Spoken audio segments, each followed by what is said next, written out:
Hello, this is me post-recording and also the next day. Just jumping in quickly saying that originally this was done in one take, hence why the kind of like the beginning of the video may look a little bit funky.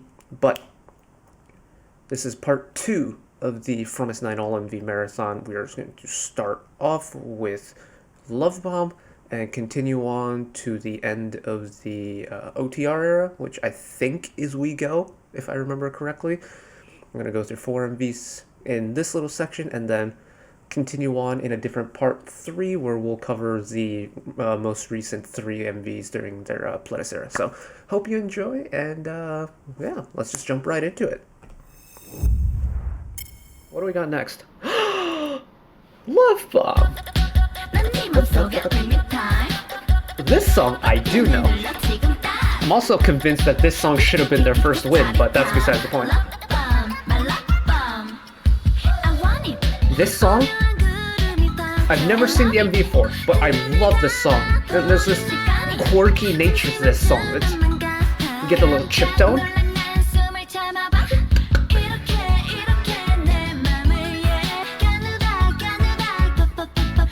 This one was a big style switch. Gone are the days of the innocent string sound. This is just...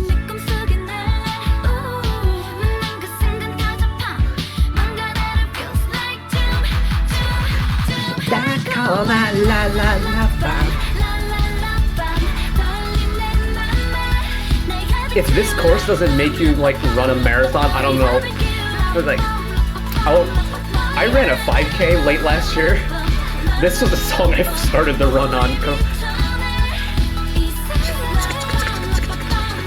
That's 16th note. It might even be like a 32nd note, like synth beat hi-hat sound. It's just so high energy. It makes your heart rate speed up.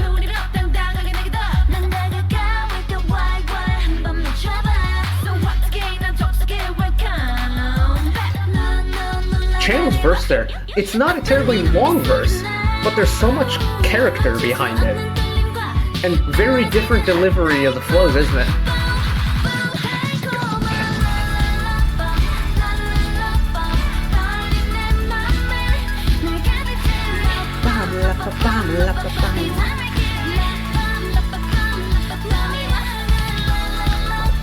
Also, one thing I'm noticing is visually, again, very different. While they're still sticking with the kind of like uniform like styling concept thing, the colors in the MVs, getting really bright contrasting colors, like this like pastel like peachy color. Jiho's entire set is just bright red. Also, maybe one of the first times in like Promise MVs that we haven't seen Jiho smile.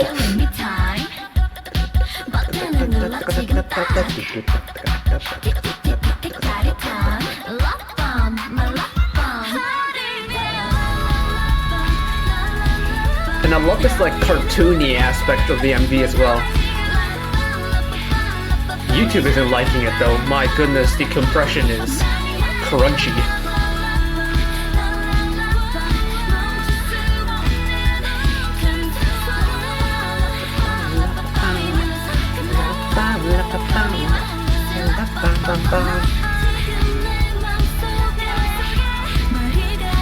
Final outro.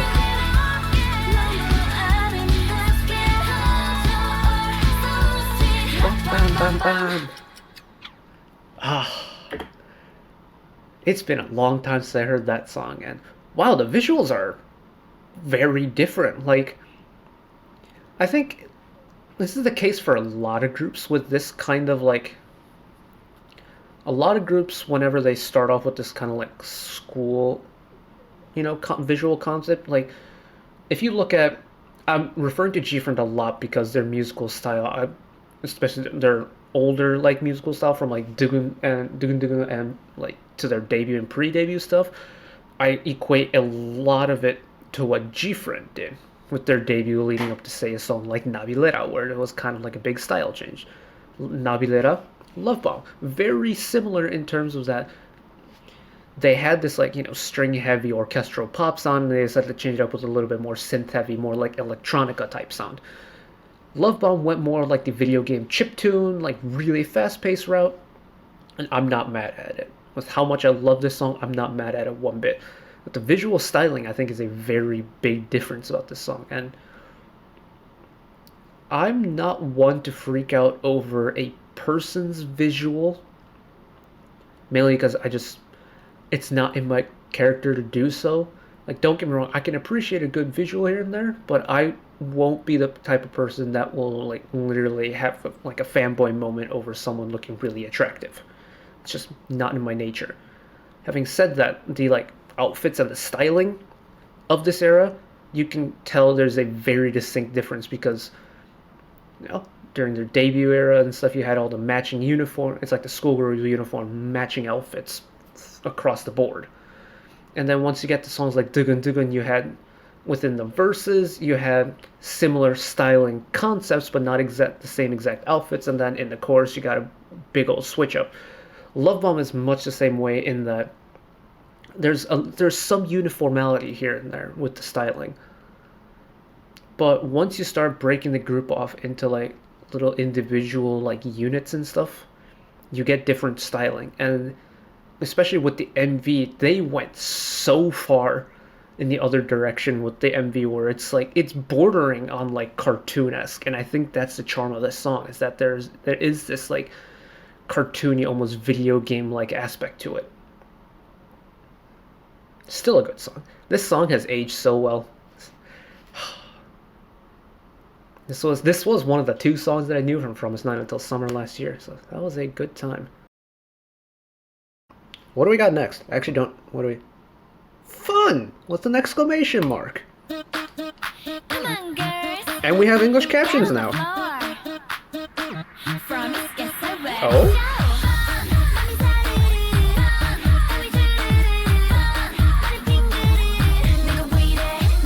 Talk about taking that like quirky, happy energy to a new level.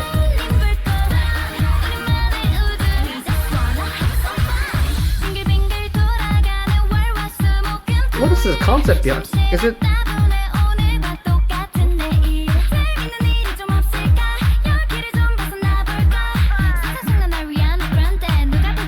왜 그런데? I've seen an Instagram reel about iconic K-pop lines. I understand now. Also, yeah, Gyuri has to have some like violin training, right? Because like, wanna have some fun. because the way she's like, I mean, that was fake playing there, but like even back in like the 2 Heart MV, like there's no way that she's like pretend playing. Like there's actual technique there with like, wrist back, a little bit of vibrato and stuff.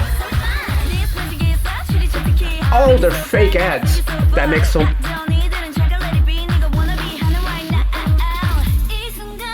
Oh, yo, someone was kind of spitting there. Okay.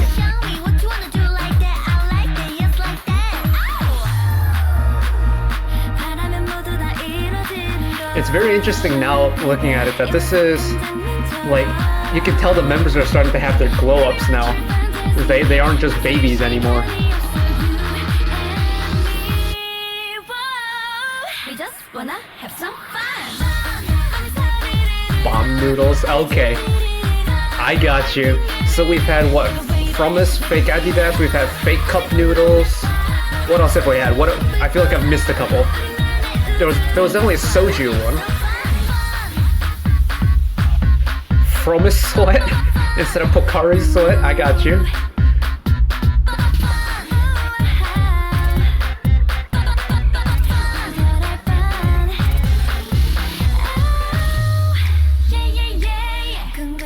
Oh my, why are they such dorks?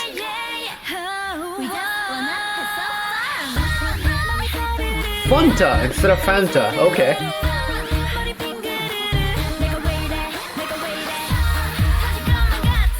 Ooh, flow switch.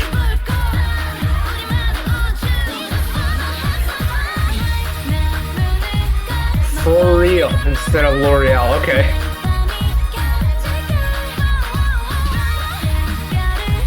Fun Silk instead of, I'm I'm assuming that's a shampoo brand of some sort.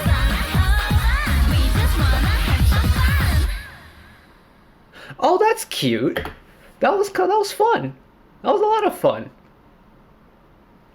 Very appropriately titled. The MV itself is actually really fun to watch because it's obviously inspired by like TV like CFs and stuff you watch from actual like name brand companies, except Promise have gone and taken like their own little spin on it and kind of like it reminds me of what Billy did with Pop Bingsu. That kind of style, and I love that. There's just playfulness to it, where it's just like they're not taking themselves too seriously. Like, I mean, when you get an MV where the middle like 30 seconds of it is literally just filled with outtakes, good stuff. A song though, hold on, can we go back to Nagyung's first verse, please?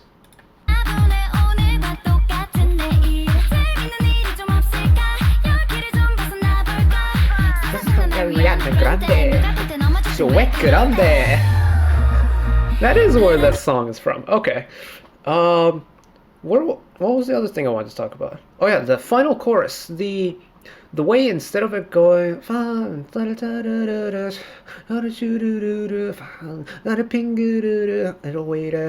instead of going melodic, in fact they decided to bring it a rap version of the final chorus instead of the melodic version. I think that's a very clever touch because you normally would not get a rap verse after the bridge or any rapping after the bridge, but the fact that they use it in the final chorus I think is super clever. Also, someone whistling up there.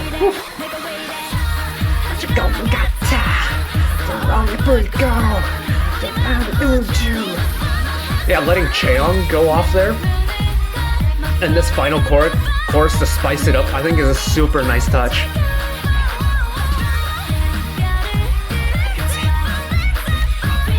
Golly, and then Cheon up there as well. We just want to have some fun, and oh my goodness, the fun they had. Alright, what's the next song? That was a good time. I really like that.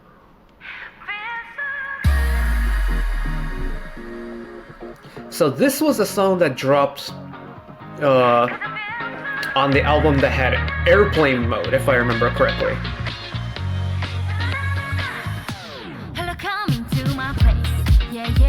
Oh, funky.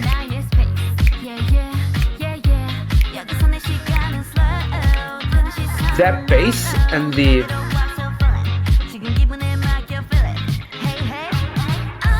that like scratchy guitar beat. Oh my goodness.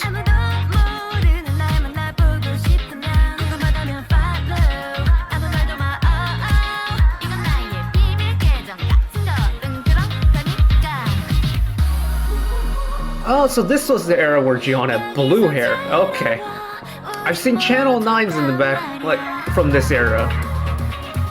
And the lift! Of course, because they did that on Game Caterers. Oh!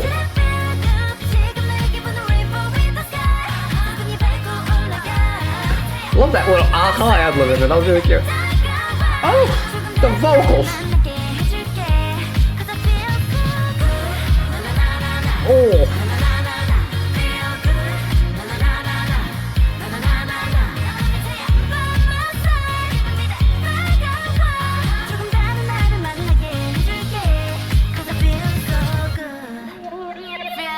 Oh! Very engineered intro there. That's perfectly okay with that. Also, rapper Jihoon? Have we gotten that so far?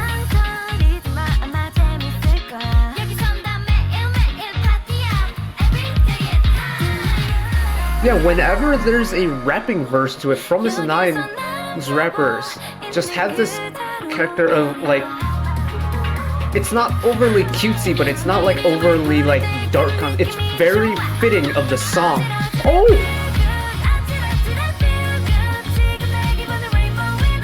Uh-huh.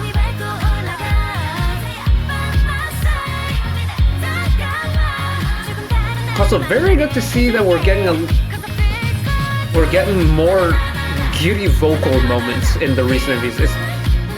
It's like knowing what she's capable of vocally, like especially in the later MVs, I feel like we didn't get a lot of her in the early stuff.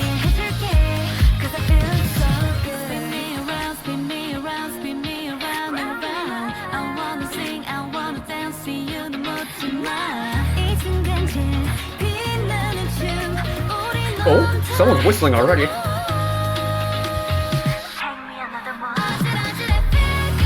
Nice. Nice false drop serum.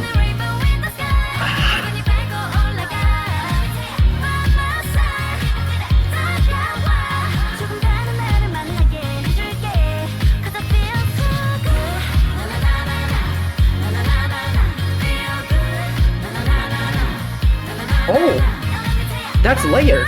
I didn't realize there was a lower voice in that. Jesus. And a bona fide outro again. I love that Fromis do this.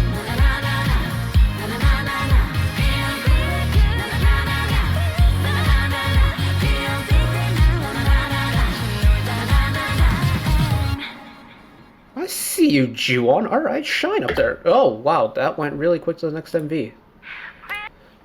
That is... Ooh. That's funky. I kind of... Here's the thing. When you have orchestral pop, like early days Frommistein, there's only so much you can do with it before you kind of have to start diverting off into different directions, right? This was like Love Bomb, it was that super synth heavy, like chiptune video game like song. Fun was just so quirky and fun, for lack of a better way to phrase it. Feel Good Secret Code, this is stylistically so different, but also maintains that Frommistein energy that they had, and they've had up until this point. Because, again, there is not a single ounce of sadness and angst. The melodies, the beats, the harmonies, everything is just, oh my goodness. I'm just clocking now that Frommistein songs can be pretty much described by what the title is of the song. Like, Fun was tremendously fun. To Heart, that's a song that went straight to my heart. Feel Good is a song that just makes you feel good, like, just like, oh, genius labeling. But Feel Good is just... Here's the thing, I love orchestral pop because I played violin growing up, and I have like a different level of appreciation for it. But I can be such a basic bitch for a funky bass track and like a good EDM sound, and oh my goodness, this ticks all the right boxes. So I was talking over it, but where's that second chorus?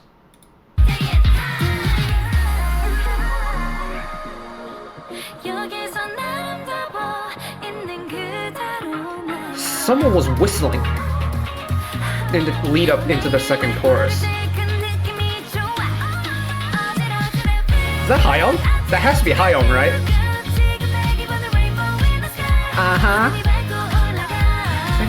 By my side.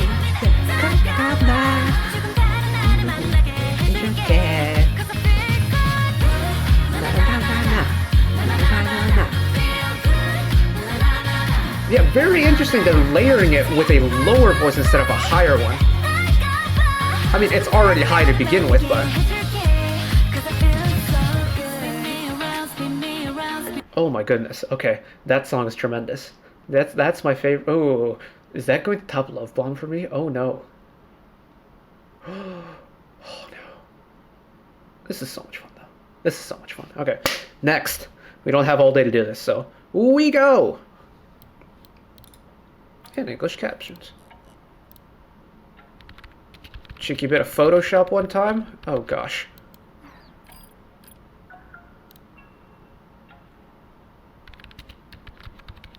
If only Photoshop was that easy, eh?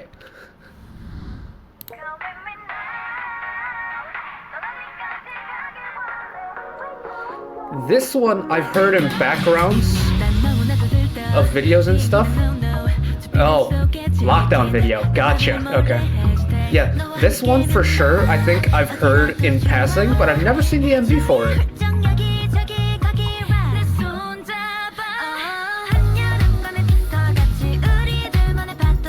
Again, I don't talk about visuals all that often, but oh my goodness, the glow up G's on his head.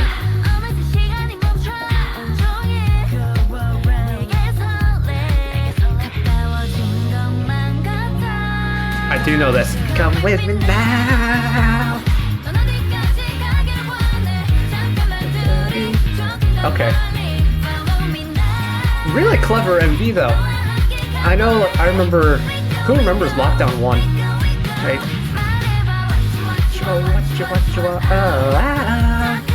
Okay. Gotcha.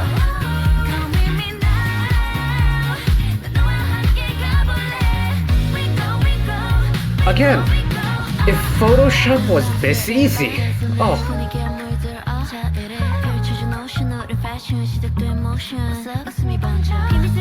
Ooh, Soil with a very different rap delivery again. Honestly, Jiwon and the Hayoung on like main vocal duties is not fair. They make it sound so easy. And then we're getting a little bit of vocalist Chaeyoung in this one instead of rapping Chaeyoung. Okay. But also, funky bass again.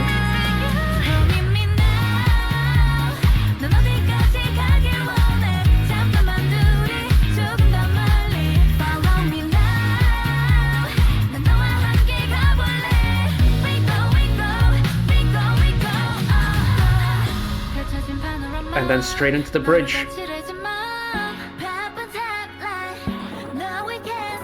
I love. Not gonna. That scared me. I don't even have an iPhone, and that scared me.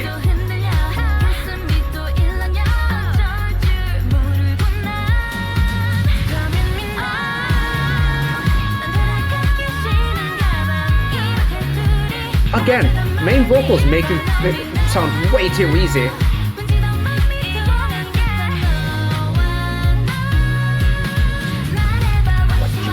What you want,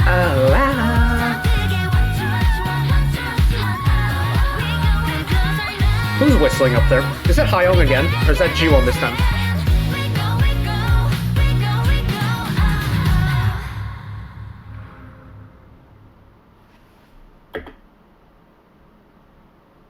Wait, was this the album that had airplane mode on it? We Go was from 9-Way Ticket. Oh, this is the one from airplane mode. Okay, apologies, I got that very wrong. But the thing about, we got funky bass again. It's just this. So this must have been what, right in the peak of lockdown.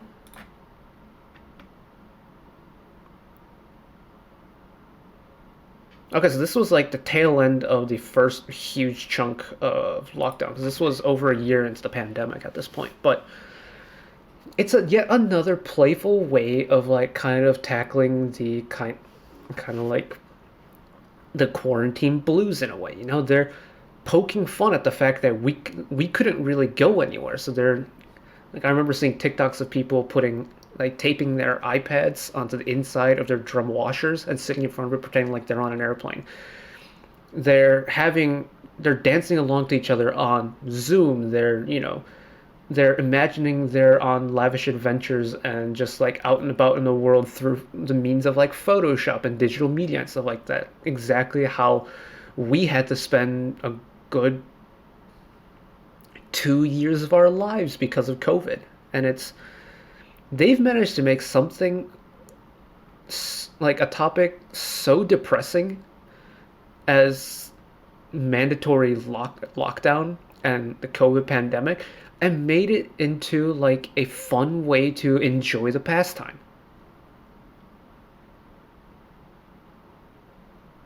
Because like artists could go many different ways, you know, like you had Hollywood celebrities coming together to do like a TikTok like song collab or YouTube song collab and what have you.